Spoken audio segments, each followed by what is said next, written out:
Paz y bien. Un saludo fraternal de vuestra hermana Consuelo de Jesús. Desde el Eremitorio El Pobre de Asís, en Cantabria, España, os doy una cordial bienvenida a nuestro programa La Voz Eremita, el cual surgió de una iniciativa del grupo Sanando Corazones y de la Iglesia Antigua Diversidad Cristiana. La primera mujer mencionada en el Nuevo Testamento es María, la Madre de Jesús. Después de que Mateo enumera la genealogía del Mesías prometido, narra que el nacimiento de Jesús ocurrió cuando su madre María estaba comprometida para casarse con José. Pero antes de que la boda se realizara, ella quedó embarazada por el poder del Espíritu Santo, siendo todavía virgen. José, su prometido, era un hombre justo, y no queriendo humillarla en público, pensó romper el compromiso en privado. Mateo capítulo 1, versículos 18 y 19. Antes de continuar el relato, os voy a confesar que la primera vez que leí la reacción de José ante la situación de su prometida, me pareció carente de toda lógica, porque él no quería repudiarla en público para no humillarla. Pero aunque rompiera el compromiso en privado, también la dejaría expuesta al escarnio público de por vida al ser una madre soltera. Una vez pasado mi enfado, quise comprender lo que le movió a reaccionar de esa forma, por lo que empecé a investigar las costumbres de aquella época entre el pueblo judío. El hecho es que en aquellos tiempos los desposorios judíos suponían un compromiso tan real que al prometido se le llamaba ya marido y no podía quedar libre más que por medio del repudio. A partir de ahí empecé a comprender a José. Su dilema consistía sin duda en que por un lado no quería encubrir con su nombre a un niño de padre desconocido. Si decía que era suyo, su reputación se vería comprometida. Pero al mismo tiempo, él seguía convencido de la virtud de María, y por ese motivo se negaba a entregar al riguroso procedimiento de la ley este misterio que no comprendía. Pero mientras José seguía atormentándose sin saber cómo actuar, un ángel enviado por Dios vino a su rescate y por medio de un sueño le reveló el plan de Dios, aclarando así sus dudas. Cuando despertó ya tenía claro qué decisión tomar. Se casaría con María y sería el padre adoptivo de su hijo. Una vez aclarado este asunto, vamos a centrarnos en María. Antes del momento en que se desarrollan los hechos ya mencionados, ella es una adolescente judía que con gran ilusión ve acercarse el momento en que sus sueños están a punto de cumplirse. Ya está comprometida con el hombre que ama. En breve se celebrará la boda y podrá presentarse ante él radiante y orgullosa de su feminidad, habiéndose reservado pura y casta para su esposo, como es costumbre entre todas las jóvenes judías de su época. Ahora la vemos recogida en su habitación, probablemente ocupada en preparar su ajuar y reflexionando acerca de cómo será su vida de casada, cuando de repente la habitación se llena de luz y sobresaltada busca el origen. En ese momento ve una figura resplandeciente acercándose a ella. Es el arcángel Gabriel enviado por Dios para anunciarla que era la escogida para ser la madre del Salvador. Después le explica los términos gloriosos de la más sublime de las transiciones entre el cielo y la tierra. Eso es suficiente para María. No necesita saber más para soltar el control de su vida y dejar que Dios hiciera su voluntad en ella. Las Sagradas Escrituras nos dicen cuál fue su respuesta a Gabriel. Aquí tienes a la sierva del Señor, que Él haga conmigo como me has dicho. Había tanta paz en su respuesta, a pesar de que desconocía más de lo que conocía. Aquí vemos cómo María lo entregó todo a Dios, sus planes, sus ilusiones y su vida normal y tranquila para formar parte del extraordinario plan de Dios.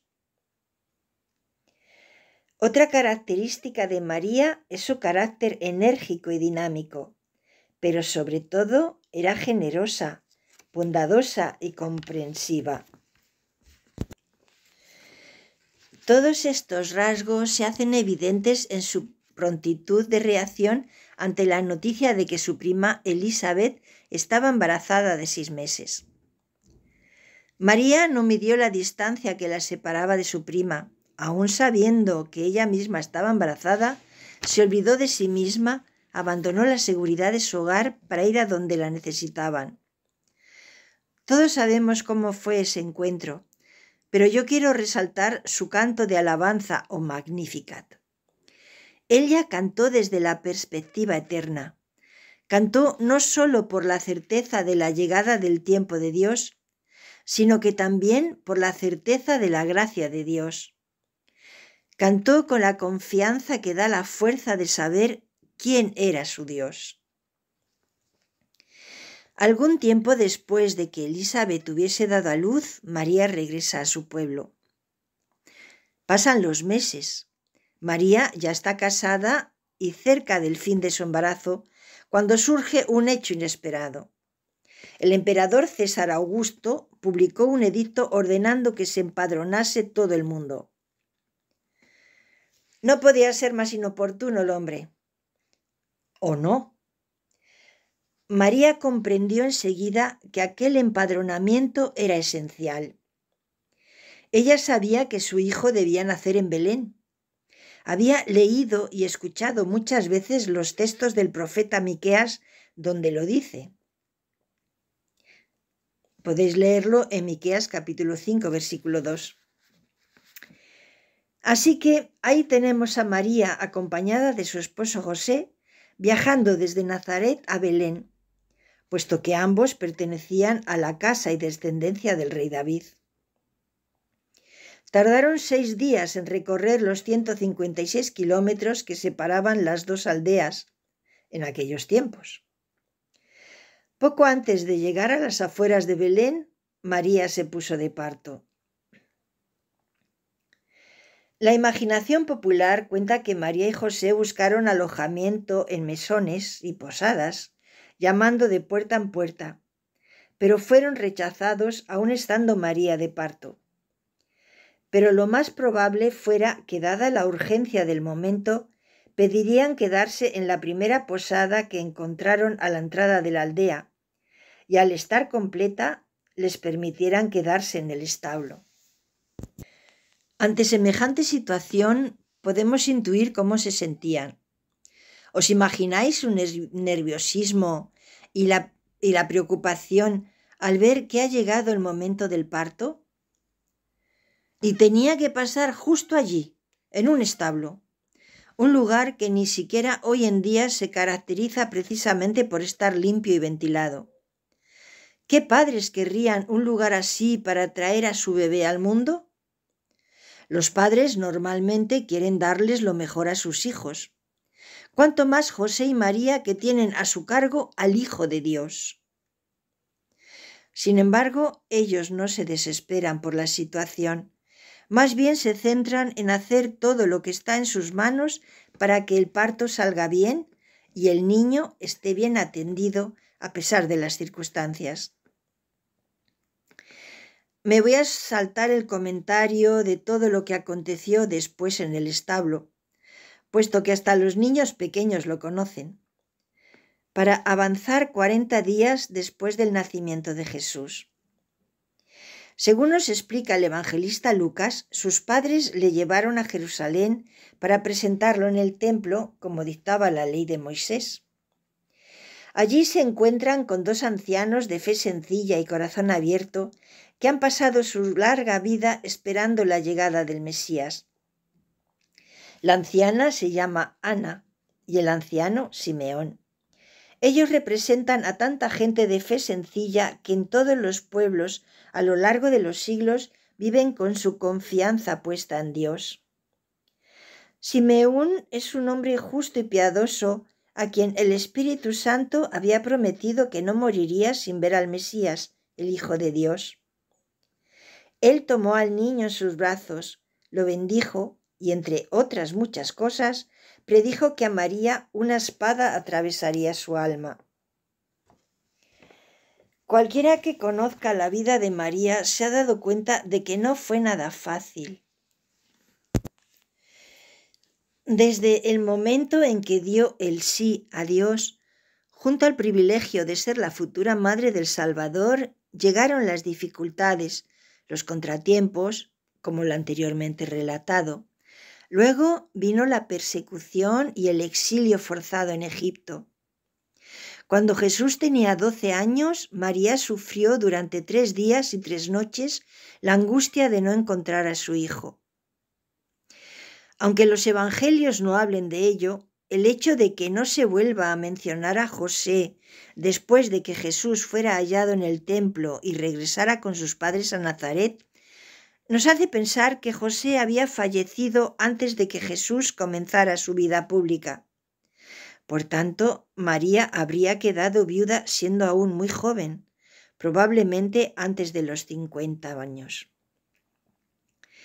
María conocía cuál era la misión de Jesús en la tierra, pero aún así su corazón de madre sufrió cuando su hijo dejó el hogar.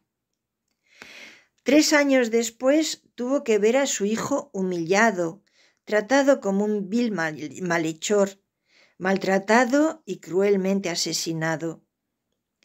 La profecía del anciano Simeón se cumplió.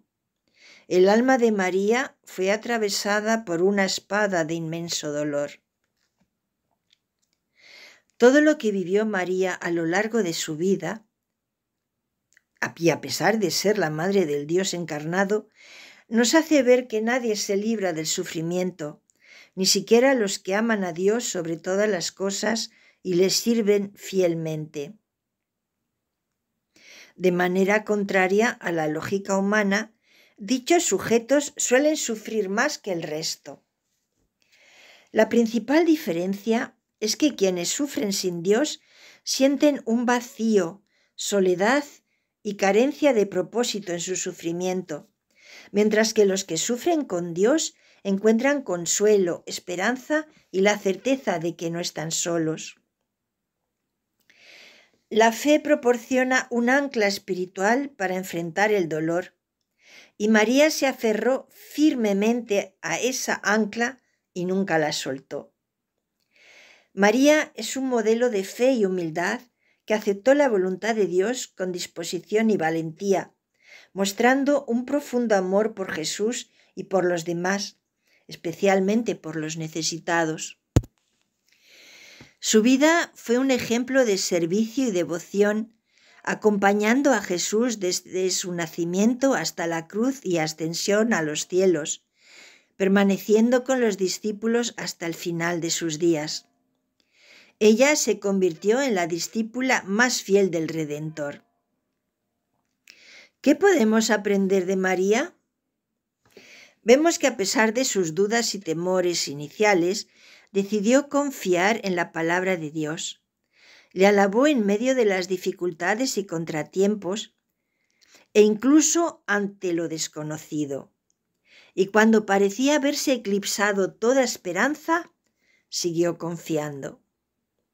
También podemos aprender de su carácter enérgico y decidido, de su entrega generosa y compasiva cuando se trata de ayudar al enfermo y necesitado.